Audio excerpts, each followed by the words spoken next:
22వ అధ్యాయము. ఇర్మియా గ్రంథము 22వ అధ్యాయము. మనమందరం కూడా కలిసి 6వ వచనాన్ని చదువుతాం. ఇర్మియా గ్రంథము 22వ అధ్యాయము. మనమందరం కలిసి 6వ వచనాన్ని చదువుతాం. యూదారాజు వంశస్థులను గూర్చి యెహోవా ఇలాగు సెలవిచ్చుచున్నాడు. నా ఎన్నికలో నీవు గిలాదు వలె ఉన్నావు, లెబానోను శిఖరము వలె ఉన్నావు. ఆయనను నిశ్చయముగా ఎడారిగాను నివాసులు లేని పట్టణములుగాను నేను నిన్ను చేయుదును. ప్రభు సాయం కొరకే ప్రార్థన చేస్తాను. ప్రేంగల తండ్రి, వందన స్తోత్రాలు. రాత్రి చదవబడిన లేఖన భాగంలో నుండి మా అందరితో కూడా మీరు మాట్లాడము. కృపగల తండ్రి, మీ వాక్యము అందులో సంగతులు ప్రభావి మర్మమైనవి కనుక తండ్రి, ఆశ్చర్యకరమైన సంగతులను మేము గ్రహించు తెలుసుకున్నట్లు మా హృదయములను, మనసులను, నేత్రములను తెరవచేయము. మీ దాసుని మీ ఆత్మ అభిషేకమును కోరుతూ యేసు పరిశుద్ధ నామమున ప్రార్థిస్తున్నాము తండ్రి, ఆమేన్. ప్రవక్త అయిన ఇర్మియా 22వ అధ్యాయము.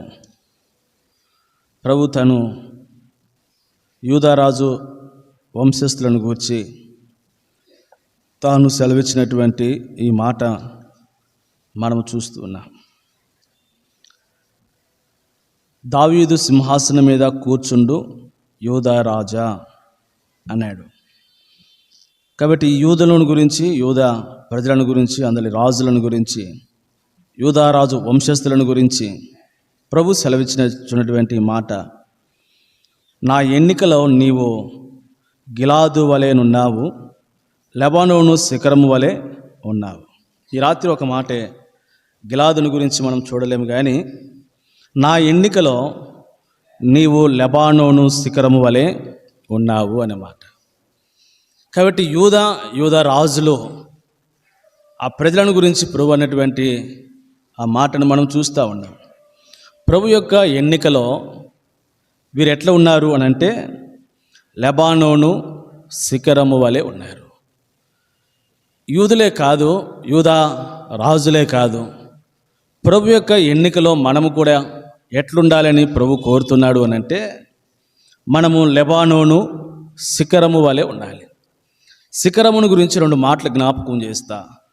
శిఖరం అనేది మొట్టమొదటిగా ఇర్మియా గ్రంథం 22వ అధ్యాయము మనం చదివినటువంటి ఈ భాగంలోని 20వ వచనంలోనికి వస్తాం. 22:20. లెబానోను ఎక్కి అంటే, లెబానోను అనేది ఒక పర్వతం. కాబట్టి ఇక్కడ దాని గురించి మాట్లాడుతున్నాడు, శిఖరము లేకపోతే పర్వతము. ఇప్పుడు లెబానోనును ఎక్కి కేకలు వేయము అని అంటే, శిఖరము దేన్ని చూపిస్తుంది అని అంటే, కాబట్టి ఉన్నతమైనటువంటి స్థలమును చూపిస్తూ ఉంది, ఉన్నతమైన స్థితిని కూడా చూపిస్తుంది. కాబట్టి మనం ఇందాక పాటలో కూడా పాడినాం, శిఖరాశ్రేణి అనుభవములు అని. కాబట్టి శిఖరం యొక్క ఆ శిఖరం అనేది ఏం చూపిస్తుంది అని అంటే, అది ఎత్తైన ఉన్నతమైన, అంతకంటే ప్రాముఖ్యంగా లెబానోను పర్వతములు చాలా ఉన్నతమైన ఎత్తైనటువంటి స్థలంలో ఎత్తుగా కనపడతాయి ఇలా ఈ లెబానోను యొక్క పర్వతాలు. కాబట్టి పర్వతం అనేది ఏమి చూపిస్తుంది అని అంటే, అది ఉన్నతమైన ఎత్తైనటువంటి స్థానమును, స్థితిని చూపిస్తూ ఉంది. కాబట్టి దేవుడు మనల నుంచి కోరేది లెబానోను శిఖరము వలె ఉండాలి అని అంటే, ఈ శిఖరం ఒకటి ఉన్నతమైన, ఔన్నత్యమైన, ఎత్తైనటువంటి స్థలమును చూపిస్తుంది. అలాగూ మనం ఉండాలి అనేది ప్రభు యొక్క ఉద్దేశం. శిఖరము రెండోది 125వ కీర్తనలో ఒక మాట, మొదటి వచనం.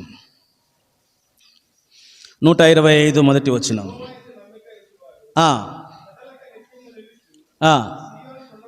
కాబట్టి ఈ కొండ లేకపోతే శిఖరము లేకపోతే పర్వతము ఏవైనా కావచ్చు.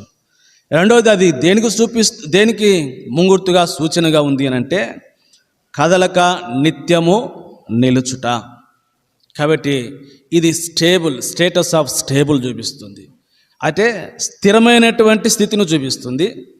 పర్వతము ఒకటి ఉన్నతమైన స్థితిని చూపిస్తుంది, పర్వతము రెండోది స్థిరమైనటువంటి స్థితిని చూపిస్తుంది.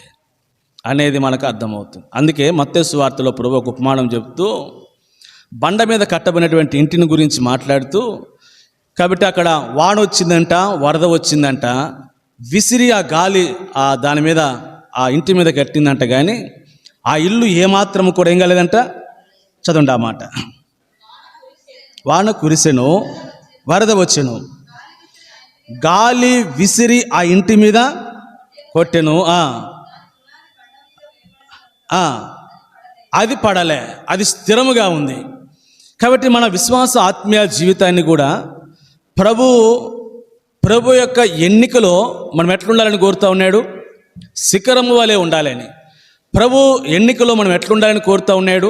మనం ఒక శిఖరము వలె, అంటే ప్రభు యొక్క ఎన్నికలో మనం ఒక ఉన్నతమైనటువంటి ఆత్మీయమైనటువంటి ఉన్నతమైన స్థితిలో ప్రభు ఉండాలని కోరుతూ ఉన్నాడు. రెండవది, ప్రభు యొక్క ఎన్నికలో మనం ఎట్లుండాలని, మన ఆత్మీయంగా మనము ఎట్లుండాలని ప్రభు కోరుతూ ఉన్నాడు అంటే ఒక స్టేబుల్గా, స్థిరత్వం కలిగినటువంటి వారిగా ఎన్ని పరిస్థితులు వచ్చినా కూడా, కాబట్టి ప్రభువులో మనము నిలిచి స్థిరముగా కాబట్టి ఉండాలని, స్థిరముగా నిలిచి ఉండాలని ప్రభు మనల్ని కోరుతున్నాడు. అది ఈ శిఖరము చూపించేటువంటి సాదృశ్యములు. అయితే ఇక్కడ ఒక శిఖరమును గురించి ఇర్మీయా గ్రంథకర్త రాస్తూ వచ్చాడు.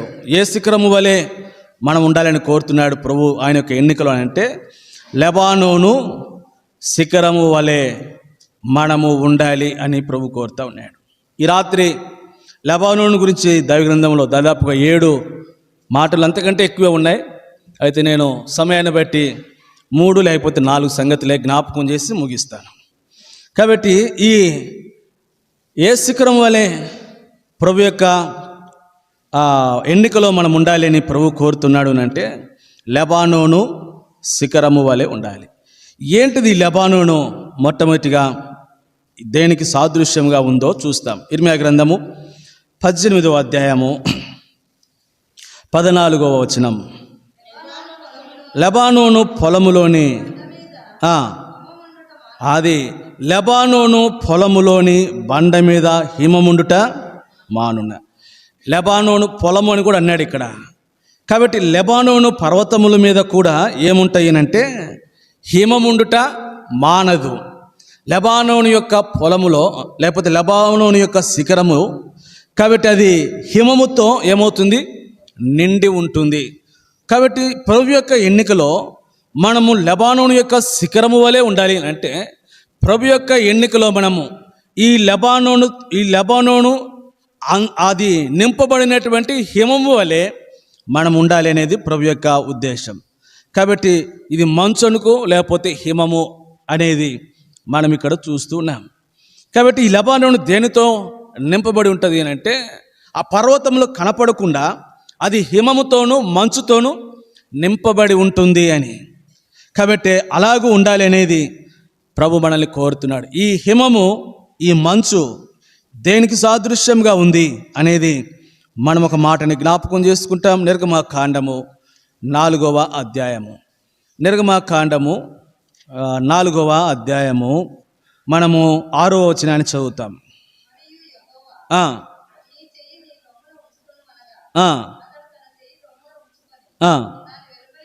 తీసినప్పుడు ఆ చేయి కుష్ఠము గలదై హిమము వలె తెల్ల, రూపకాలంకారంలో చెప్పాడు ఇక్కడ. హిమము వలె తెల్లగా ఉండుట అంటే హిమము ఏమి చూపిస్తుంది? తెలుపు అనేటువంటి రంగును చూపిస్తుంది. హిమము వలె తెలుపుగా ఉండుట అనేది మనము ఇక్కడ చూస్తున్నాం. ప్రభు యొక్క ఎన్నికలో లెబానోను శిఖరము వలె కనపడుట అనేది, కాబట్టి లెబానోను దానిని ఆవరించి కప్పి ఉన్నటువంటి మంచును మనం చూస్తూ ఉన్నాం. పర్వతములు కనపడకుండా, లెబానోను యొక్క పర్వతములు కనపడకుండా దానిని ఆవరించి, కాబట్టి ఈ మంచు లేకపోతే హిమము ఉంటుంది.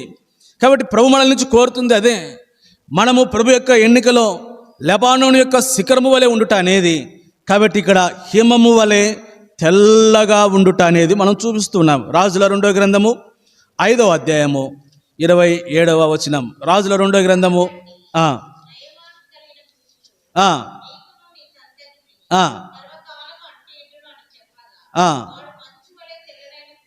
వాడు మంచు వలె తెల్లనైన కుష్ఠము కలిగి. అంటే మంచు వలె తెల్లనైన అనే పదంని మరలా ఇక్కడ చూస్తున్నాం. కాబట్టి ఇప్పుడు ఈ హిమము ఏ రంగుకు సాదృశ్యంగా ఉంది? తెలుపుకు సాదృశ్యంగా ఉంది అనే దానికి నేను ఆధారమైనటువంటి మాటలు, వచనాలు కూడా మీకు జ్ఞాపకం చేశాను. అంటే నేను చెప్పొచ్చు హిమము తెలుపుకు సాదృశ్యము అని. అయినా దేవుని యొక్క వాక్యం నుంచి ఒక ఆధారం మనకు అవసరం కనుక నేను 2 రెఫరెన్స్లు మీకు జ్ఞాపకము చేస్తూ వచ్చాను. సరే, ఇప్పుడు ఈ తెలుపు అనేది మనం ఇక్కడ చూస్తూ వచ్చినప్పుడు, ఇప్పుడు ఈ మంచు, ఈ హిమము, ఆ తర్వాత మనం కొంచెము ముందుకు గిన వెళితే సంఖ్యాకాండము 12వ అధ్యాయము, సంఖ్యాకాండము 12వ అధ్యాయము 12వ అధ్యాయము 10వ వచనాన్ని చదువుతాం.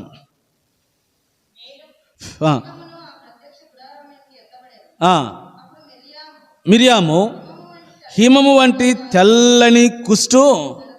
కాబట్టి ఇప్పుడు ఒకటి హిమము తెలుపును చూపిస్తూనే ఉంది అని చెప్పిన తర్వాత ఈ హిమము, కాబట్టి ఇప్పుడు మరొక సాదృశ్యాన్ని జ్ఞాపకం చేస్తున్నా.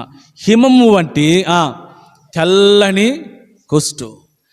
కాబట్టి ఇప్పుడు దేవుడు మానవుడు ఎట్లా ఉన్నాడు అనే విషయాన్ని, ఇప్పుడు వాడు ఒక తెల్లని హిమము వంటి కుష్ఠరోగము కలిగినటువంటి వాడిగా ఉన్నాడు. కాబట్టి ఈ రాత్రి ప్రభు మరొకసారి నీతో మాట్లాడుతున్నాడు. కాబట్టి ఈ హిమము నీవు కలిగి ఉన్నటువంటి నీ కుష్ఠమును జ్ఞాపకం చేస్తూ ఉంది. కుష్ఠ రోగము, లెప్రసీ, కుష్ఠ రోగమును. కాబట్టి ఈ హిమము ఇక్కడ సాదృశ్యంగా ఉంది. ఇక్కడే కాదు, అక్కడ మోషే యొద్ద నేను జ్ఞాపకం చేసినప్పుడు 4వ అధ్యాయంలో కూడా తన రొమ్ము మీద చేతిని ఉంచుకున్నప్పుడు, అక్కడ కూడా రొమ్ము మీద నుంచి తీసినప్పుడు, కాబట్టి తెల్లని కుష్ఠము వలె తన యొక్క చెయ్యి ఉంది. తర్వాత మరలా అది మారిపోయినట్లుగా అక్కడ చూస్తూ ఉన్నాం. కాబట్టి ఇప్పుడు లేవియా కాండం 13వ అధ్యాయంలోనికి వస్తాం. లేవియా కాండము 13వ అధ్యాయము 20వ వచనం. ఇటువంటి కుష్ఠము కలిగినటువంటి వాడిని ధర్మశాస్త్రము ఏమని సూచిస్తుంది? లేవియా కాండం 13వ అధ్యాయం చదవక 20వ వచనం. యాజకుడు దానిని చూచినప్పుడు అది చర్మము కంటే పల్లముగా కనపడిన ఎడలను,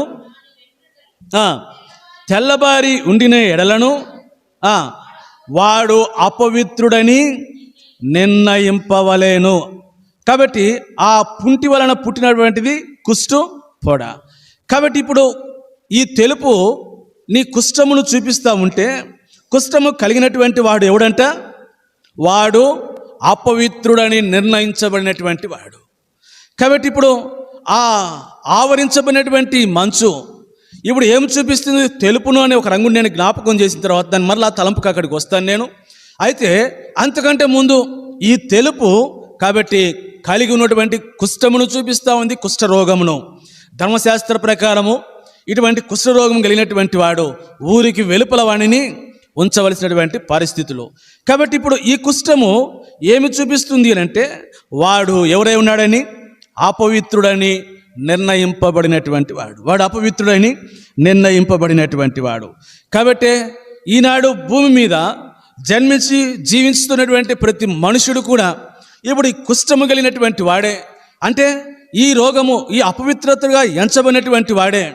కాబట్టి ఎవరు పవిత్రుడు లేడు, ఒక్కడును కూడా లేడు, అందరూ కూడా అపవిత్రులే.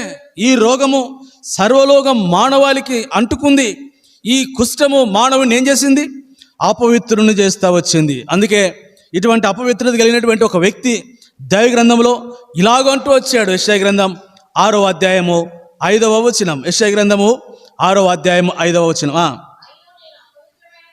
అయ్యో, నేను అపవిత్రమైన పెదవులు గలవాడను, అపవిత్రమైన పెదవులు గల జనుల మధ్య. కాబట్టి ఈనాడు ఇక్కడ ఉన్నటువంటి భక్తుడే కాదు, ఈనాడు ఈ కుష్ఠరోగం కలిగినటువంటి వాడు అపవిత్రుడు. లోకంలో జన్మించినటువంటి వాడు అపవిత్రుడు ఈ రాత్రి. కాబట్టి నీ అపవిత్రతను ఇలాగూ విడిచిపెట్టడానికి ఇష్టపడు.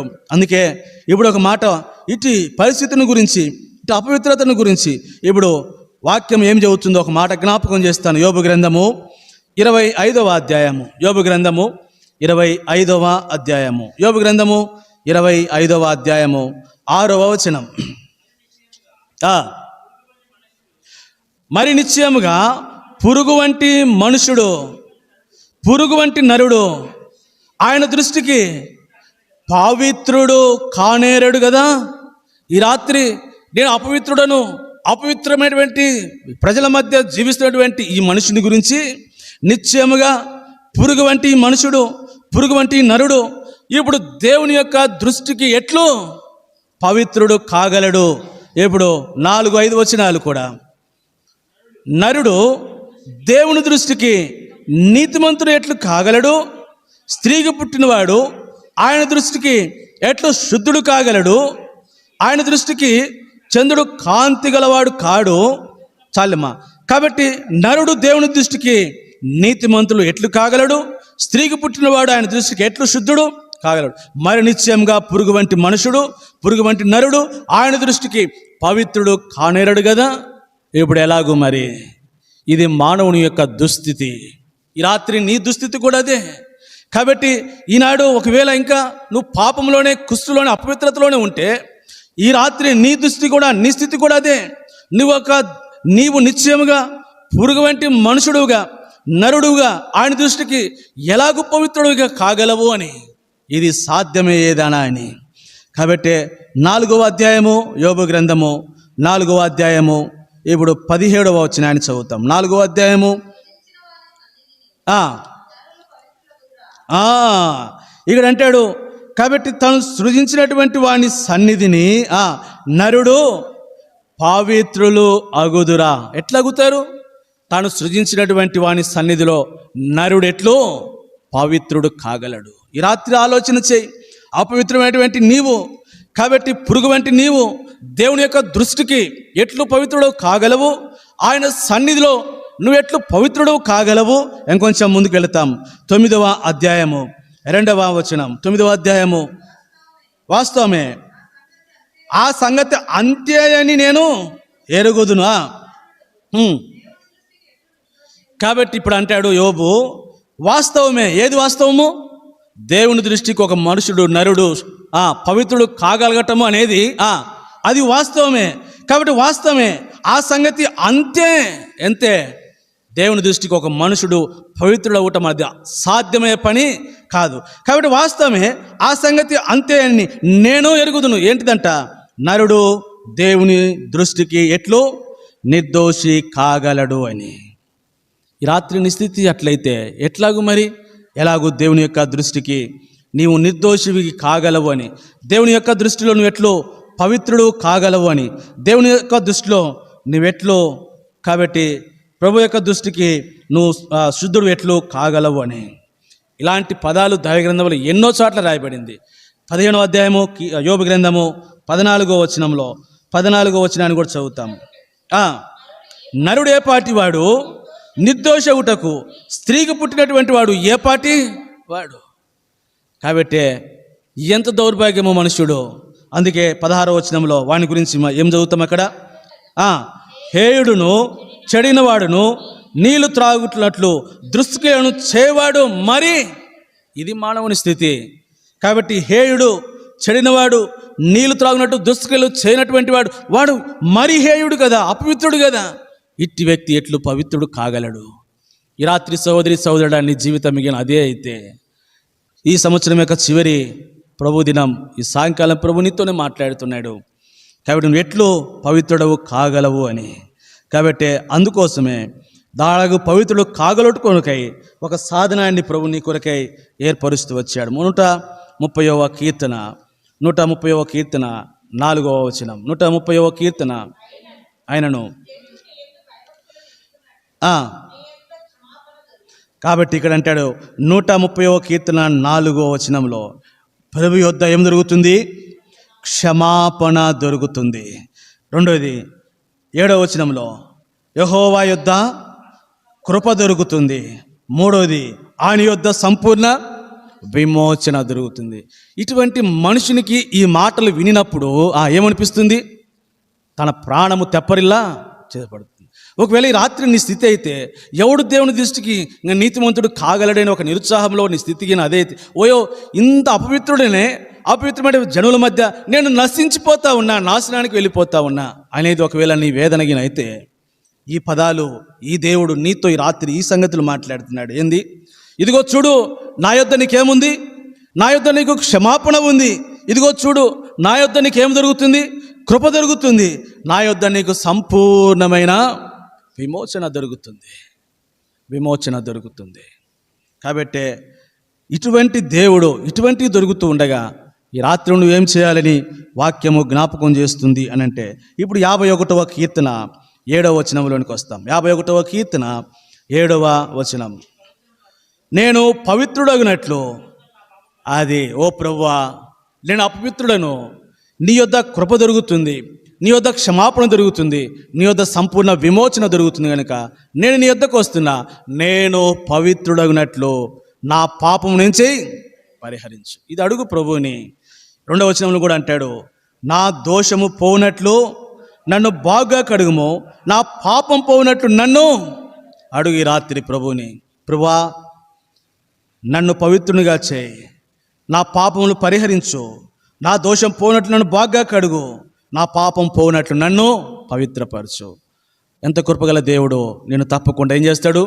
పవిత్రపరుస్తాడు. అప్పుడు నీవు ఎట్లుంటావు అని అంటే, హిమమును ఆవరించి ఉన్నటువంటి మంచు, ఆ తెలుపు, ఇందాక మీరు అన్నారు కదా, తెలుపు దేనికి సాదృశ్యం? పరిశుద్ధతకు సాదృశ్యం. అప్పుడు నీవెట్లా ఉంటావు అని అంటే, ప్రభు యొక్క ఎన్నికలలో లెబానోను శిఖరము వలె, తెల్లని పర్వతము వలె. కాబట్టి నీవు ప్రభు యొక్క దృష్టికి, లోకం యొక్క దృష్టికి నువ్వు కనపడతావు. కాబట్టి ఇప్పుడు నువ్వు ఎలా కనపడతావు అంటే, ఇంకా నేను ఇంకో మాట చెప్పాలి. ఇప్పుడు ఏమి కనపడకూడదు అని అంటే, మనం లెబానోను శిఖరమును ఆవరించినటువంటి ఆ మంచు, ఎలాగైతే శిఖరము కనపడకుండా ఆ మంచు ఆవరిస్తుందో, పరిశుద్ధత మనల్ని ఏం చేయాలి? ఆవరించి ఉండాలి. మనల్ని చూసిన వారు మనలో దేవుని యొక్క పరిశుద్ధతను చూస్తూ రావాలి అని. కాబట్టి జ్ఞాపకము చేయబడుతున్నాం. ఈ రాత్రి జ్ఞాపకం చేసుకునే మొట్టమొదటి తలంపు, లెబానోను దేనితో నిండి ఉంది? హిమముతోనూ మంచుతోనూ నిండి ఉంది. అది మనము పవిత్రపరచబడాలి, హిమము వలె మనం తెల్లగా చేయబడాలి అని మనకు జ్ఞాపకం చేయబడుతూ ఉంది. కాబట్టి ఈ పరిశుద్ధులే పరలోకములో కనపడుతూ ఉన్నారు. మనం చూస్తాం కదా, మహోన్నతుని పరిశుద్ధులు ఎక్కడున్నారు? దేవుని రాజ్యంలో ఉన్నారు. ఆ తర్వాత ప్రకటన గ్రంథంలోనికి వస్తే అడిగారు, అయ్యా వీరెవరు అంటే, గొర్రెపిల్ల రక్తంలో తమ వస్త్రం ఉతుక్కొని 7వ అధ్యాయం 14లో చూస్తాం. వాటిని తెలుపు, ఆ మహోన్నతిని, ఆ పరిశుద్ధులు ఆ రాజ్యంలో ఉండబోతూ ఉన్నారు. కాబట్టి అందులోనూ ఉండాలి అని అంటే, ఈ రాత్రి నీవు ప్రభు యొద్దకు వెళ్ళి, ప్రభువా నన్ను కడుగుము, నన్ను పవిత్రపరచుము, నన్ను పరిశుద్ధపరచుమని ప్రభుని అడిగితే ప్రభు నిన్ను తప్పకుండా పరిశుద్ధపరుస్తాడు. అది లెబానోను శిఖరము యొక్క మొదటి అనుభవము. రెండవదిగా యెషయా గ్రంథం 35వ అధ్యాయము, యెషయా గ్రంథము 35వ అధ్యాయం 2వ వచనం.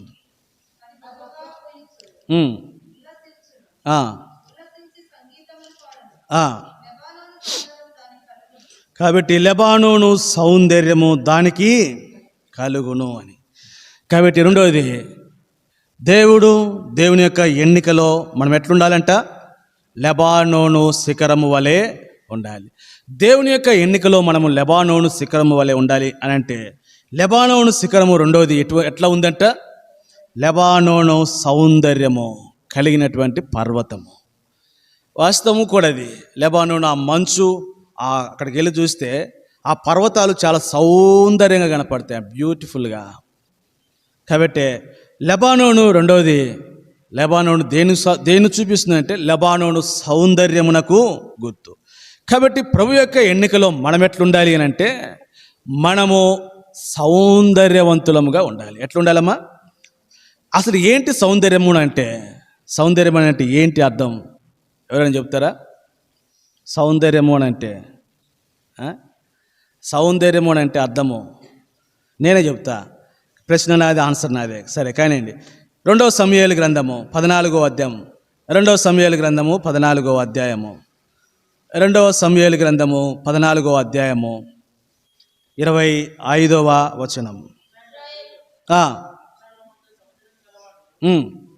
ఒకడును లేడు, అరికాలు మొదలుకొని తల వరకు ఏ లోపమును, అది సౌందర్యం అంటే. అబ్షాలోముని సౌందర్యమునకు ఒక అంబాసిడర్గా చూపిస్తున్నాడు ఇక్కడ. అబ్షాలోము సౌందర్యమునకు ఒక అంబాసిడర్గా. ఇశ్రాయేల్ అందరిలో అబ్షాలోమంత సౌందర్యం గలవాడు లేడు అని చెప్పి సౌందర్యం అంటే ఏంటో చెబుతున్నాడు. అరికాలు మొదలుకొని తల వరకు ఏం లేదంట, ఏ లోపము. సౌందర్యం అంటే అది. అరికాలు మొదలుకొని తల వరకు లోపము లేకుండాటయే సౌందర్యం. కాబట్టి లెబానోను యొక్క సౌందర్యం గురించి మాట్లాడుతూ ఉంటే ప్రభు యొక్క ఎన్నికలో మనం లెబానోను అంత సౌందర్యం కలిగిన వారిగా ఉండుట అంటే అరికాలు మొదలుకొని తల వరకు ప్రభు మనల్ని పరిశీలనగా చూస్తే మనల్ని ఏం కనపడకూడదు, లోపము లేకుండాటయే సౌందర్యంగా చెప్పబడుతుంది. అట్టివారు ఎవరైనా ఉన్నారా బైబిల్లో? అట్టివారు ఎవరైనా ఉన్నారా దైవగ్రంథంలో? లేరా? దానియేలు గ్రంథం 1వ అధ్యాయము. దానియేలు గ్రంథము 1వ అధ్యాయము. నేను ఎందుకు ఇలాగ ప్రశ్నలు వేసి ముందుకు వెళుతున్నాను అంటే, దైవగ్రంథాన్ని వర్తమానాన్ని సిద్ధపడేటప్పుడు ప్రశ్న మనం వేసుకోవాలి. దానికి జవాబు వెతుక్కుంటూ పోతే వర్తమానం అర్థవంతంగా ఉంటుంది, అందరికీ బాగా ప్రశ్నలు మనమే వేసుకోవాలి ముందు వర్తమానికులముగా. కాబట్టి ఆ ప్రశ్నలను వెతుక్కుంటూ వస్తే ఆ వర్తమానానికి చాలా సౌందర్యం వస్తుంది. దానియేలు గ్రంథం 1వ అధ్యాయము. దానియేలు గ్రంథం 1వ అధ్యాయము 3వ వచనం. రాజు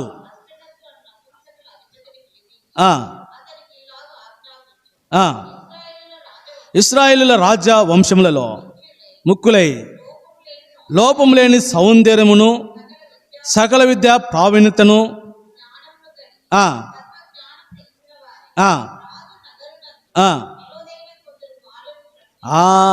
కొందరు బాలురను. ఎవరు వీరు? 6వ వచనం. యూదులలో నుండి దానియేలు, హనన్య, మిషాయేలు, అజర్య అనువారు వీరిలో నుండి. ఎవరిలో ఉన్నారు? లోపము లేని సౌందర్యం కలిగిన వారిలో.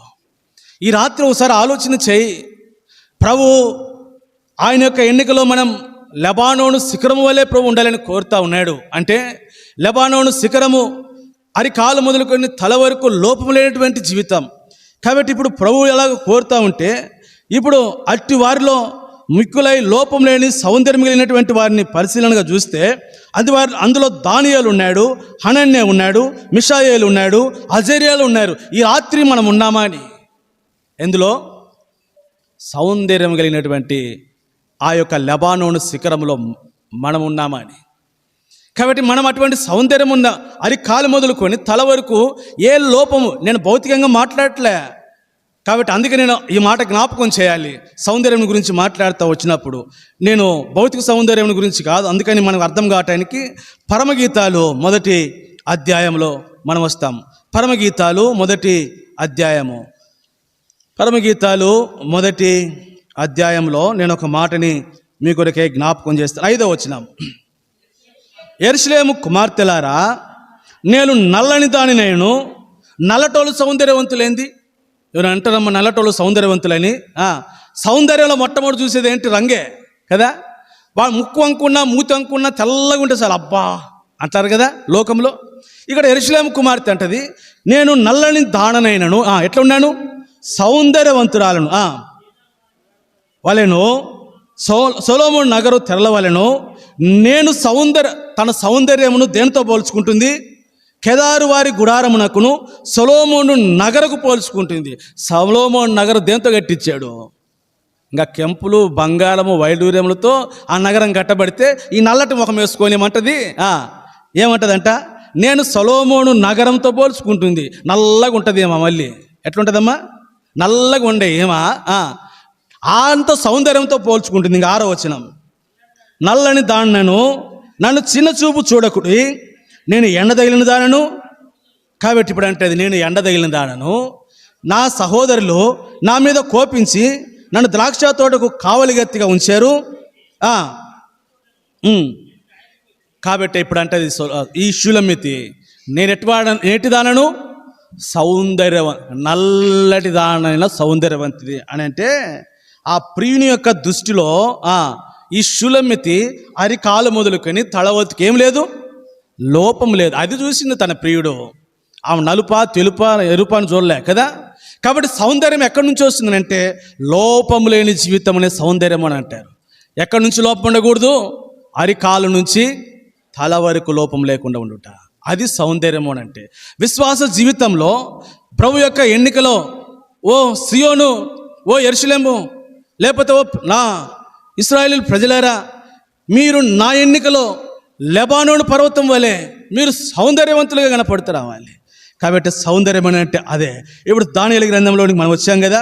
కాబట్టి వారిలో వీరు చేర్చబడుతూ వచ్చినట్లుగా మనకు అర్థమవుతుంది. ఇప్పుడు 15వ వచనంలోనికి మనము వస్తాం. 1వ అధ్యాయం దానియేలు గ్రంథము 15వ వచనం. వారి ముఖములు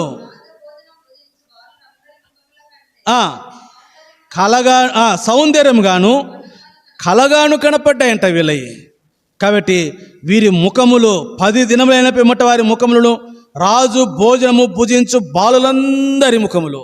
ఒక పక్కేమో రాజు పంచభక్ష పరమాణాలు పెట్టాడు కదా, మంచి మంచి ఫ్రూట్స్ ఇచ్చాడేమో, మంచి మంచి భోజనాలు పెట్టాడేమో బాగా కనపడాలని. అన్ని తిన్నోళ్ళ ముఖాలు అట్టున్నాయి. ఏమి తినకుండా ఉన్నోళ్ళ ముఖాలు ఏమి ఎట్లున్నాయంట? సౌందర్యంగాను కలగాను ఉన్నాయంట. విశ్వాస జీవితంలో ఈ సౌందర్యాన్ని ప్రభు కోరుతా ఉంది. ప్రభు యొక్క ఎన్నికలు మనం ఎట్లా ఉండాలంట? లెబానోను శిఖరము వంటి సౌందర్యం మనం కలిగినటువంటి వారిగా ఉండాలంట. ఎలా వచ్చింది ఈ సౌందర్యము? ఇప్పుడు వీళ్ళకి 8వ వచనాన్ని చదువుతాం. ఇప్పుడు దానియేలు 1:8 తన్ను అపవిత్ర పరుచుకొనకూడదని, అది తాను అపవిత్ర పరుచుకొనకూడదని తాను అపవిత్రుడు కాకుండానట్లు. చూసారా? తను అపవిత్ర పరుచుకొనకూడదని నిర్ణయించుకోవటమే కాదు, తాను అపవిత్రుడు కాకుండానట్లు ఆ ప్రకారము తాను ఒక క్రియాపూర్వకమైనటువంటి జీవితంలోనికి వెళ్ళాడు. కొన్నిసార్లు మనం ఎట్లుంటామనంటే అపవిత్ర పరుచుకొనకూడదని నిర్ణయించుకుంటాం, మంచిదే. కానీ అలాగ ఉండేందుకు కొరకైనటువంటి క్రియారూపకమైనటువంటి ఒక ప్రాక్టికల్ లైఫ్ మన జీవితంలో అవసరం. అది ప్రభు కోరుతుంది. తద్వారా అరికాలు మొదలుకొని తల వరకు ఏం కలిగి ఉంటాము? సౌందర్యమును కలిగి ఉంటాం. ఈనాడు మన ఆత్మీయ జీవితంలో కాబట్టి మన సౌందర్యమును పాడు చేయనటువంటి, కలంకమును తీసుకొచ్చేటువంటి ఏవైనా సరే వాటిని మనము ఈ దానియేలుకు వలె అపవిత్ర పరుచుకొనకూడదని, అపవిత్రత కాకుండానట్లుగా వాటిని మనం పరిత్యజించుట అనేది అవసరం. నిన్ను నన్ను అపవిత్రపరిచేవి లోకంలో ఎన్నో ఉన్నాయి. అందుకే నేను ఒక మాట జ్ఞాపకం చేస్తాను సంఘం విషయమై. పౌలు అపోస్తులు రాస్తూ ఎఫెసీ పత్రిక 5వ అధ్యాయము 27వ వచనం 2-3 పదాలు ఉన్నాయి అక్కడ. ఎఫెసీ పత్రిక 5వ అధ్యాయం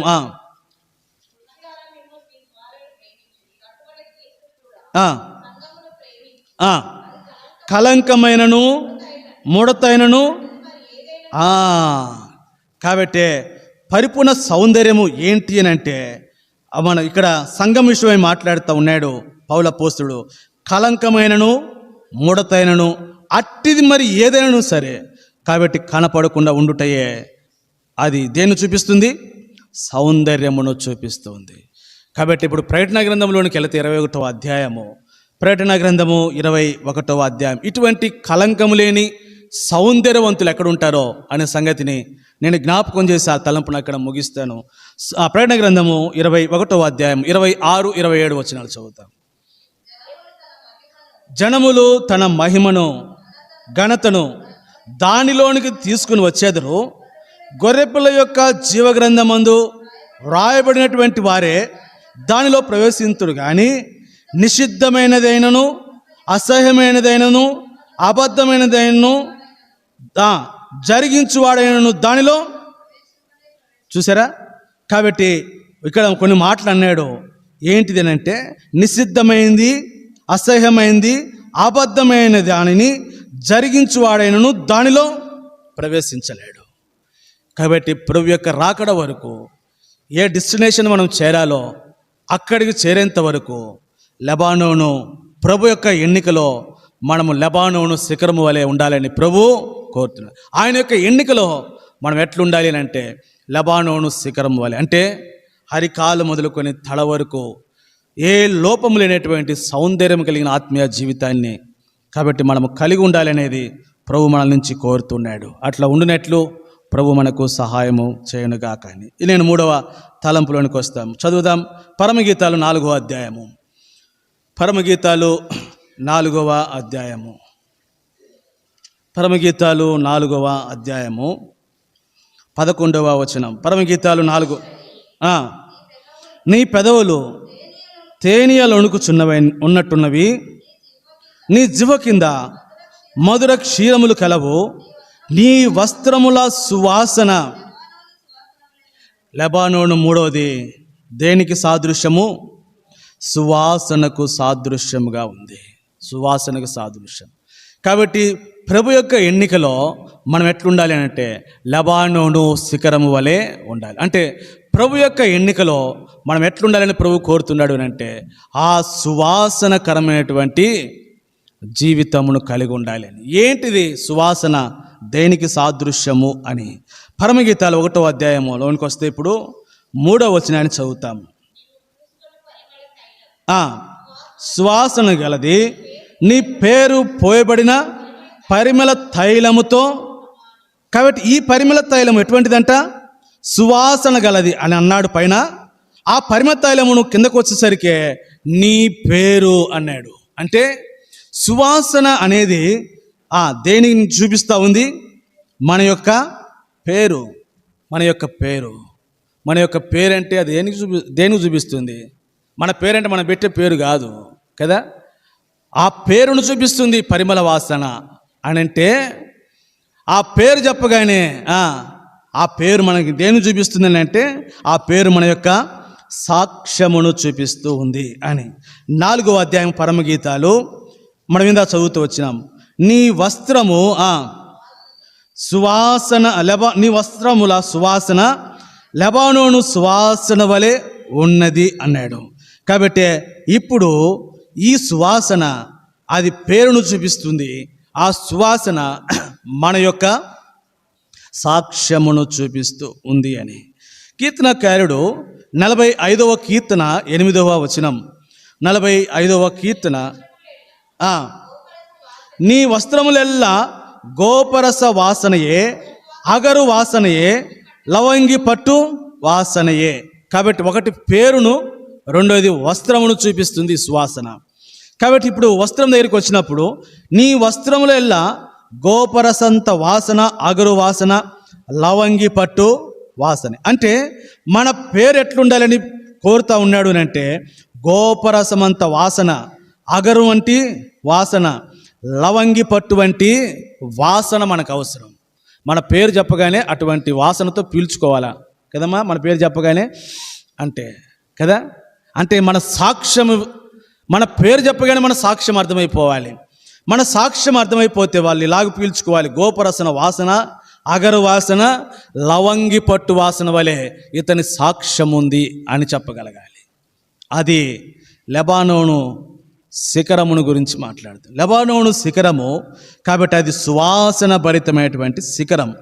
కాబట్టి దీనిని ఇటువంటి సువాసన కలిగినటువంటి సువాసన భరితమైనటువంటి దీనిని దేవుడు ఏం చేస్తాడో తెలుసా? ఆదికాండము 8వ అధ్యాయము 24వ వచనం. ఆదికాండము 8వ అధ్యాయము 24వ వచనం. 21. అప్పుడు యెహోవా ఇంపైన సువాసన ఆగ్రాణించి, అటువంటి సువాసన భరితమైనటువంటి దానిని దేవుడు ఏం చేస్తాడంట? ఆగ్రాణిస్తాడంట. అంటే తీసుకుంటాడు దేవుడు. అటువంటి సాక్ష్యమునందు, అట్టి వారి యందు దేవుడు ఏం చేయవాడు? ఆనందించు. అటు సాక్ష్యమును ప్రభు ఎంతగా పీల్చుకుంటాడంటే వారిని ఎంతగా వాటి విషయమే తన హృదయంలోనికి వాళ్ళని తీసుకుంటాడనంటే దేవుడు అటు సువాసన భరితమైనటువంటి ఆ సువాసనను, అటువంటి ఇంపైనటువంటి సువాసనను ప్రభు ఏం చేయవాడు? ఆగ్రాణించేటువంటి వాడు. సరే, ఇటువంటి సువాసన భరితమైనటువంటి ఈ జీవితము మనం ఎలాగూ పొందగలుగుతూ వస్తామనండి. ఒక విశ్వాసి తన జీవితంలో ఇటువంటి సువాసన భరితమైనటువంటి జీవితమును ఎలాగూ పొందగలడు, ఎలాగో అటువంటి సువాసన భరితమైన జీవితంలోకి రాగలడు అనేది మనం అనుకుంటే ఇప్పుడు యెషయా గ్రంథము 11వ అధ్యాయము 3వ వచనంలోనికి వస్తాం. యెషయా గ్రంథము 11వ అధ్యాయము 3వ వచనం. యెహోవా భయము అతనికి ఇంపైన సువాసనగా ఉండును.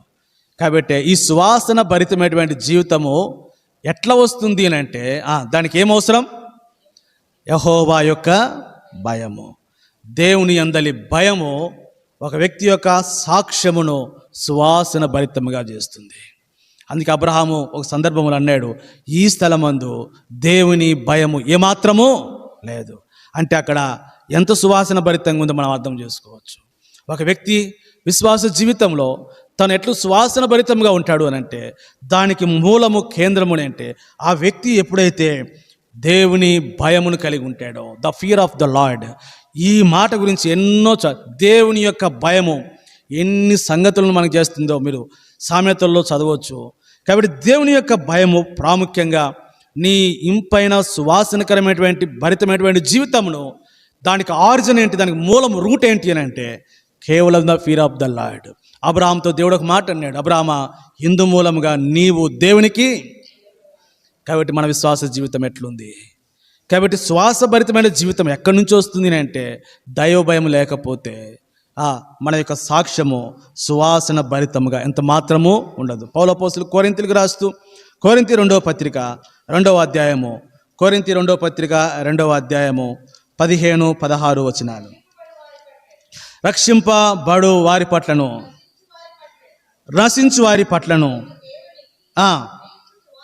ప్రియమైన సహోదరి, చెప్పగలవా నువ్వు? రక్షింపబడు వారి పట్లను, నశించు వారి పట్లను మేము దేవునికి క్రీస్తు, మేము క్రీస్తు సువాసన. ఎవరికి? రక్షింపబడే వారికి, నశించిపోయేటువంటి వారికి మా సాక్ష్యం ఎట్లుంది అంటే సువాసన భరితంగా ఉంది. రక్షింపబడేటువంటి వారు మా సువాసన సాక్ష్యకరమైనటువంటి జీవితమును చూచి వారు మరింత సరి చేసుకుంటారు. నాశనమునికి వెళ్ళేటువంటి వారు మా సువాసన భరితమైన మా సాక్ష్యమును చూచి వారు రక్షింపబడతారు. అందుకే 16వ వచనంలో ఒక నశించు వారికి మరణార్థమైనటువంటి మరణపు వాసనగాను, రక్షింపబడు వారికి జీవార్థమైన జీవపు. ఈ రాత్రి నీ జీవితం ఎట్లుంది సహోదరి? రాత్రి సహోదరుని జీవితం ఎట్లుంది? కాబట్టి నా ఎన్నికలో నీవు లెబానోను శిఖరము వలె ఉన్నావు అని చెప్పటంలో, కాబట్టి ప్రభు యొక్క ఎన్నికలో మనము ఆ లెబానోను శిఖరం సువాసన కలిగినట్లుగా ప్రభు యొక్క ఎన్నికలో మనము, కాబట్టి నశించు వారికి మరణపు వాసనగాను, రక్షింపబడు వారికి జీవపు వాసనగాను మన యొక్క సాక్ష్యం అనేది వెదజల్లుతూ వేవాలి అనేది. కాబట్టి ఒకసారి ఆ సాక్ష్యం ఎట్లా వస్తుందనే జ్ఞాపకం చేశాను. కేవలము దేవుని భయము ద్వారానే. కాబట్టి దేవుని యొక్క భయం లేకపోతే కాబట్టి మనం అటువంటి సాక్ష్యాన్ని కలిగి ఉండలేం. ఇది ఈ లెబానోను శిఖరం యొక్క 3వ అనుభవం. చివరిగా 4వదిగా మరొక మాటనే జ్ఞాపకం చేసి నేను ముగించేస్తాను. యెషయా గ్రంథము 29వ అధ్యాయము. యెషయా గ్రంథము 29వ అధ్యాయము. యెషయా గ్రంథం 29వ అధ్యాయము 17వ వచనం. ఇకను కొద్ది కాలమైన తరువాతనే కదా లెబానోను ప్రదేశము ఫలవంతమైన పొలమగును. చాలు లెక్క. కాబట్టి ఇక కొద్ది కాలమైన తర్వాతనే కదా లెబానోను ప్రదేశము ఫలవంతమైనటువంటి పొలము అగును అన్నాడు. కాబట్టి నా ఎన్నికలో నీవు లెబానోను శిఖరము వలె ఉన్నావా మనం ఈ రాత్రి అంటే 4వదిగా ఇది ఫలవంతమైనదిగా కనపడుతుంది లెబానోను శిఖరము. కాబట్టి దేనికి సాదృశ్యంగా ఉంది అని అంటే ఫలవంతమైనటువంటి పొలమునకు సాదృశ్యం. కాబట్టి విశ్వాస జీవితంలో కూడా ఈ 4వ అనుభవం మనకు అవసరమే. ప్రభు మనల్ని ఏర్పరచుకున్నది లోకంలో నుంచి, ప్రభు మనల్ని ఎన్నుకున్నది, ఆయనకు ఉద్దేశము ఏంటో ఒక్క మాటలో చెప్పాలి అని అంటే యోహాను సువార్త 17వ అధ్యాయం 16వ వచనంలో, కాబట్టి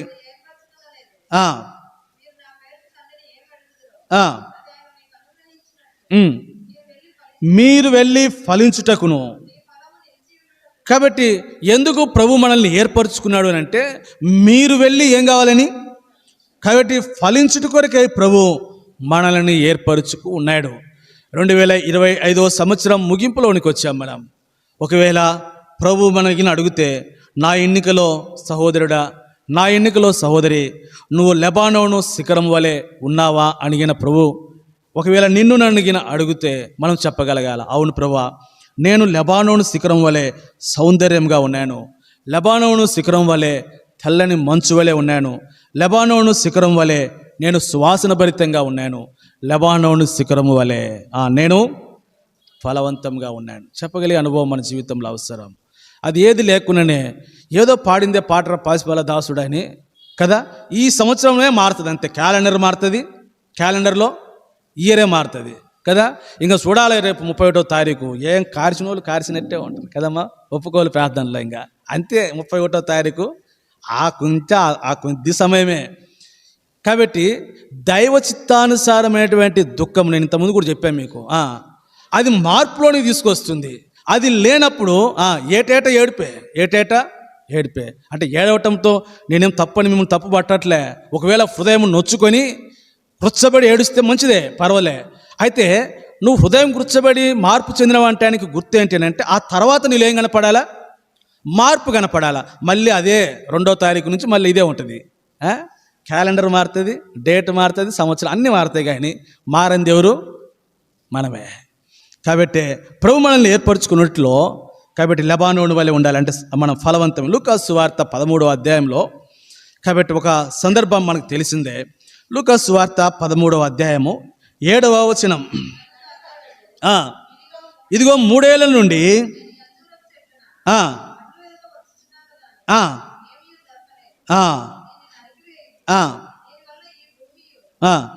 ఏల వ్యర్థమై పోవలే. కాబట్టి అంటాడు 3 సంవత్సరముల నుంచి దీని యొక్క నేను నాటి దీనిని పెంచి దీనిని పెద్ద చేసి ఎన్ని సంవత్సరాలైంది? 3 సంవత్సరాల నుంచి చూస్తూ ఉన్నా ఏమైనా ఫలం వస్తుందేమో అని. కాబట్టి విశ్వాస జీవితం ఎన్ని సంవత్సరాలు, కాబట్టి వారి విశ్వాస పరిమాణము, వారి యొక్క విశ్వాస జీవితము. కాబట్టి ఎన్ని సంవత్సరాలు? 1991 సంవత్సరంలో ప్రభు నన్ను రక్షించాడు. కాబట్టి 91వ సంవత్సరంలో ఈయన ప్రభు నన్ను రక్షిస్తే ఇప్పుడు నా విశ్వాస జీవితం లెక్కేస్తే ఎన్ని ఫలాలు ఉండాలో కదా. కాబట్టి 93లో 2 సంవత్సరాలు ఆగిన నేను బాప్టిజం కొరకు ఎన్ని సంవత్సరాలు ఆగిన? 91లో ప్రభు నా పాపాలు క్షమిస్తే 93వ సంవత్సరం వరకు ఆగిన. ఎందుకు తెలిసిన? నేను రక్షింపబడ్డానికి ఆ 2 సంవత్సరాలు ఒక పోరాటం. నీ పాపాలు క్షమించబడ్డాయా? ఏం పోరాటం? నీ పాపాలు క్షమించబడ్డాయా? ఎవరు చెప్పారు నీ పాప? ఎట్లా? నీకు రుజువు ఏంటి? ఇటువంటి పోరాటం ఎన్ని సంవత్సరాలు? 2 సంవత్సరాలు. నిజమే ప్రభు, నా పాపాలు క్షమించావా? నా పాపాలు క్షమించబడ్డాయా? కాబట్టి 2 సంవత్సరాలు ప్రభు దగ్గర కనిపెట్టుకొని ఉన్నా. బ్యాప్టిజం తీసుకోలే వెంటనే. ఇప్పుడు మొన్న ఎత్తారంట ఆదివారం చేతులు. ఎందుకు ఎక్కిదారో తెలియదు. ఇప్పుడు వాళ్ళని అడుగుతా. వాళ్ళు కొంతమంది అన్నారంట బాప్తిసం ఇస్తామని ఎత్తారంట. దేని కొరకు? ఎందుకు ఎత్తారామంటే బాప్తిసం ఇస్తారు అనుకుని ఎత్తినాను అన్నారంట. ఇది బాప్తిజం దేవుని యొక్క రాజ్యంలో.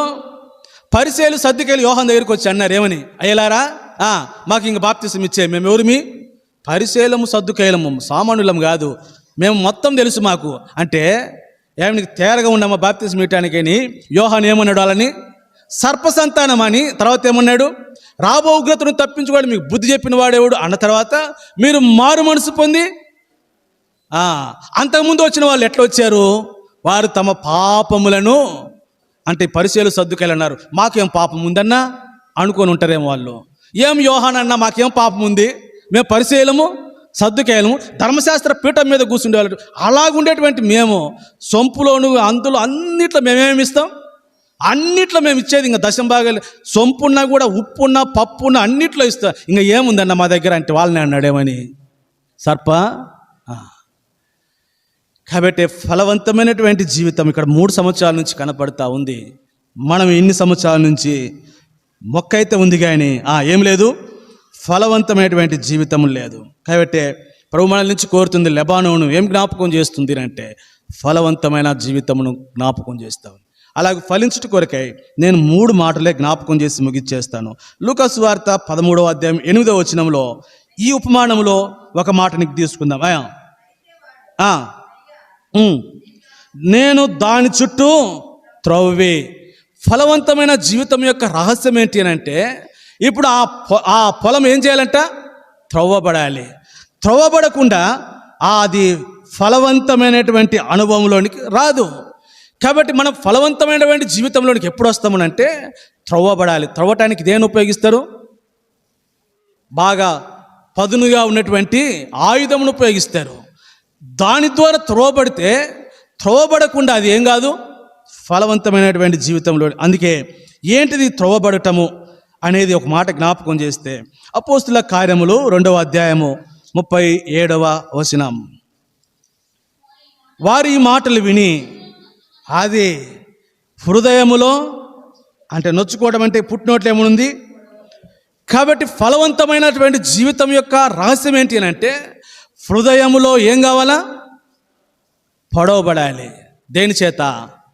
ఈ పదునైనటువంటి ఆయుధము చేత. కాబట్టి ఇప్పుడు వారు ఈ మాటలు విని, ఏ మాటలు విన్నారు?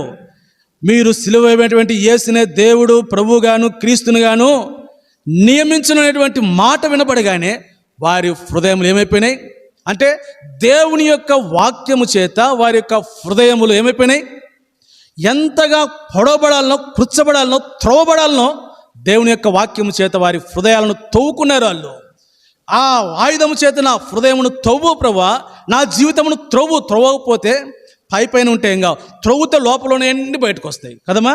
కాబట్టి ఒక వృక్షము ఫలవంతంగా ఎదగాలి అంటే బాగా త్రవ్వబడాలి. కాబట్టి దేవుని యొక్క వాక్యము మన హృదయంలో నొచ్చుకున్నంతగా కృచ్చబడాలి దేవుని వాక్యము అనే సంగతిని ఇక్కడ మనం చూస్తాం. అందుకే పౌలపుస్తకుడు ఎబ్రీయులకు రాస్తూ 4వ అధ్యాయము 12వ వచనం, ఎందుకనగా దేవుని యొక్క వాక్యము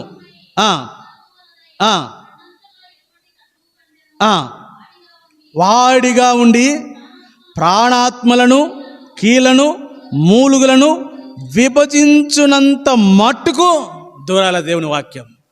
దేవుని వాక్యం ఎంతవరకు దూరాలంటమ్మా?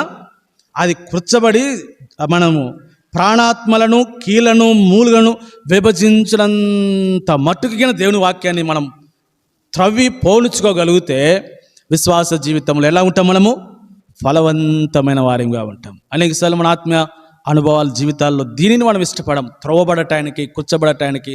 కాబట్టి అది ఎముకలను ఏమన్నాడు, ప్రాణాత్మ, కీలను, మూలుగలను విభజించుమట్టుకి వాక్యమును పోవటానికి ఇష్టపడం. అందుకే విశ్వాస జీవితంలో ఏం కనపడవు? ఫలింపు కనపడదు. ఇది మొదటి నియమము, ఫలించుట కొరకై. రెండవదిగా యెషయా గ్రంథము 5వ అధ్యాయము 2వ వచనం. యెషయా గ్రంథము 5వ అధ్యాయము 2వ వచనం.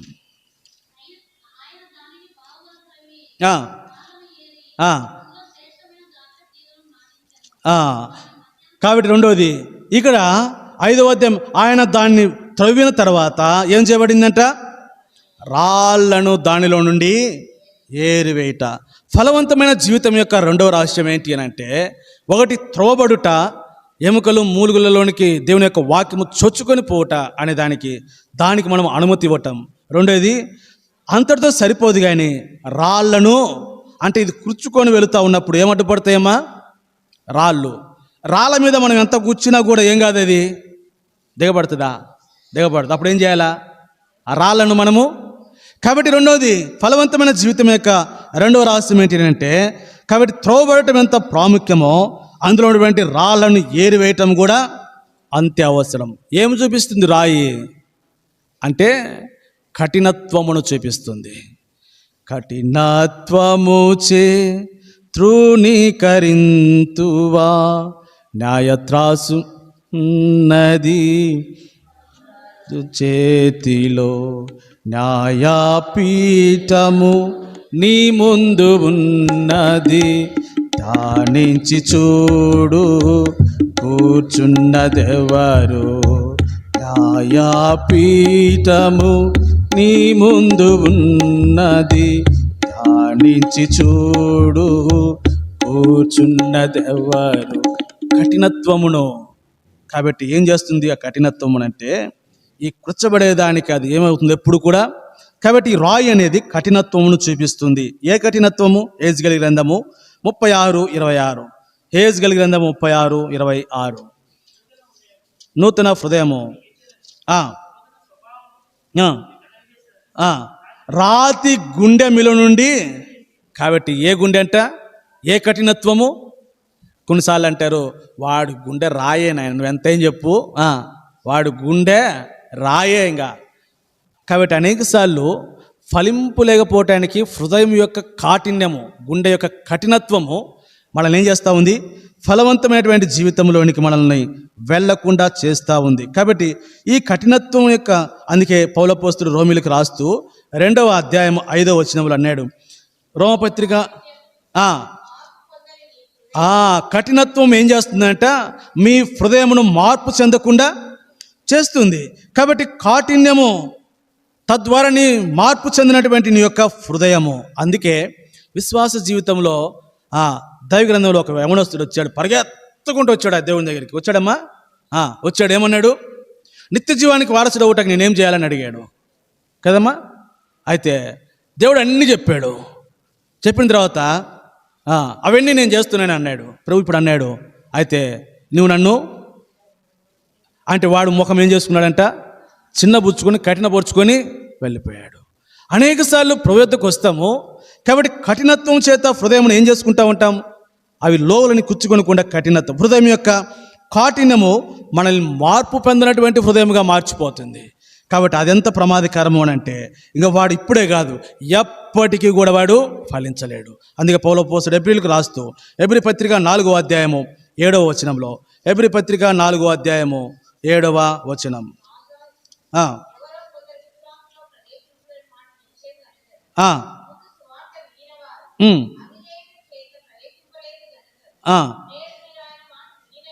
నేడు మీరు ఆయన మాట వినిన ఎడల, అది ఈ రాత్రి ప్రభు యొక్క మాట వినబడినప్పుడు మన యొక్క హృదయం ఏం చేసుకోకూడదంట? కఠినపరుచుకొనకూడదు. ఒకవేళ అలాగ మనం కఠినపరుచుకుంటే, కాబట్టి మనం ఫలవంతమైనటువంటి జీవితంలోనికి మనం ఎంత మాత్రము వెళ్ళము.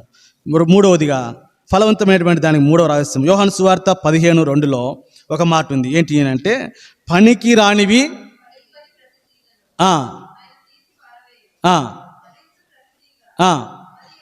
ఫలించుట కొరకు అది ఆ మాట, దానిలోని పనికి రానివి తీసివేయాలి. ఇది మూడవ రహస్యం. కాబట్టి విశ్వాస జీవితంలో ఫలవంతమైనటువంటి జీవితం ఎప్పుడు వస్తుందంటే, దానిలో కొన్ని ఉన్నాయంట. దేనిలో? ఆ ద్రాక్షవల్లిలోనే కొన్ని ఉన్నాయి నిలిచి. ఏమున్నాయంట? పనికిరాని, దానిలో పనికిరానివి కొన్ని ఉన్నాయి. వాటిని ఏం చేయాలంట? విశ్వాస జీవితంలో ఉంటాయి, మనలో ఉండకేం పోవు. ఉన్నప్పుడు పనికిరాని ఏవో ఎరిగి వాటిని ఏం చేయాలి? మనము తీసివేస్తూ రావాలి. అప్పుడే మనం ఫలవంతమైనటువంటి, అందుకే పనికిరానివి అన్నాడు, లేకపోతే పనికి మాలినవి కూడా అన్నాడు. కాబట్టి పనికిరానివి అన్నా పనికి మాలినవి అన్నా కూడా ఒకటే. వాటిని మనం తీసివేయనంత కాలము మనం ఫలవంతమైనటువంటి జీవితంలోనికి రావు. అందుకే 26వ కీర్తన 4లో ఒక మాట అన్నాడు కీర్తనకారుడు. 26వ కీర్తన 4వ వచనం, 26వ కీర్తన 4వ వచనం,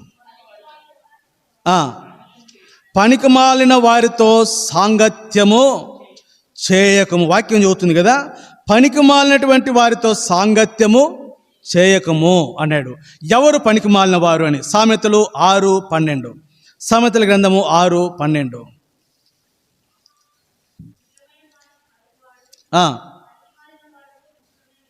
కాబట్టి సామెతల గ్రంథము 6:12 అంటాడు, కుటిలమైనటువంటి మాటలు పలుకువాడు ఎవరంట? కాబట్టి ఇప్పుడు వీని మనలోంచి ఏం చేయాలా? పనికి మాలినటువంటి వానికి దూరంగా ఉండుట, తీసివేయటం అని అంటే. వాడు ఎట్టువాడు అంటే కుటిలమైన మాటలు పలుకుతాడంట. కాబట్టి వాడు పలికిమాలను దుస్తున్నై ఉన్నాడు. వీరిని మనము 16వ అధ్యాయం 27వ వచనంలోనికి వస్తే అదే సామెతలు, పనికి మాలిన వాడు ఏం చేస్తాడంట? కీడును త్రొవి పైకెత్తును. కాబట్టి ఇప్పుడు మనము పనికి మాలినటువంటి వానికి దూరంగా ఉండుట మొదటిది, తీసివేయటం అని అంటే. రెండవది యెషయా గ్రంథం 30వ అధ్యాయం 7వ వచనం, యెషయా గ్రంథము వ్యక్తికి దూరంగా ఉండుట అనేది ఇక్కడ మొదటి మాట. ఐగుప్తు యొక్క సహాయము, ఒక మాట చెప్పాలంటే ఐగుప్తు పనికి మాలినది. ఐగుప్తు దేనికి సాదృశ్యము? లోకములో ఏముంది? శరీరాశ, నేత్రాశ, జీవపు డంబము. కాబట్టి ఇవి పనికి మాలినవి. వీటిని మనము ఏం చేయాలా? తీసివేయాలి. ఐగుప్తును మనలో నుంచి తీసివేయట. నేను వివరించిన సమయం కనుక తర్వాత మీరు దాని గురించి స్టడీ చేయండి.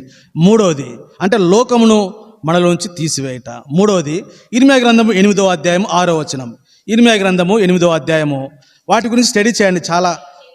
ఆ, ఆ. కాబట్టి మూడోది, పనికి మాలినటువంటి మాటలు వాళ్ళు మాట్లాడుచున్నారు. కాబట్టి ఇట్టి వాటివి మనలో నుంచి ఏం చేయాలంట? పనికి మాలినటువంటి వ్యక్తులు, పనికి మాలినటువంటి ప్రదేశము ఐగుప్తు, పనికి మాలినటువంటి మాటలు మూడవది.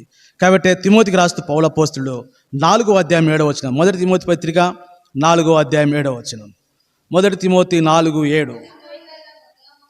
అపవిత్రమైనటువంటి ముసలమ్మ ముచ్చట్లను విసర్జించి దేవభక్తి విషయంలో, కాబట్టి ఏంటి పనికిమాలిన మాటలు అని అంటే అపవిత్రములైన ముసలమ్మ ముచ్చట్లు. పౌలు అపోస్తలుడు ఎఫెసీకి రాస్తూ 5:4 ఇంకో మాట అన్నాడు. ఎఫెసీ పత్రిక 5:4, బూతులైనను పోకిరి మాటలైనను సరసోక్తులైనను. కాబట్టి ఇవి పనికి మాలినటువంటి మాటలు. వీటిని మనము ఏం చేయాలంటమ్మా? తీసివేయవలసినవి. తద్వారా మాత్రమే ఫలవంతమైనటువంటి జీవితంలోనికి మనం వస్తాం. అట్లు ఈ లెబానోను శిఖరము వలె ప్రభు యొక్క ఎన్నికలో మనం ఉన్నట్లు ప్రభు మనకు సహాయము చేయనుగాక అని ప్రార్థన చేస్తాం.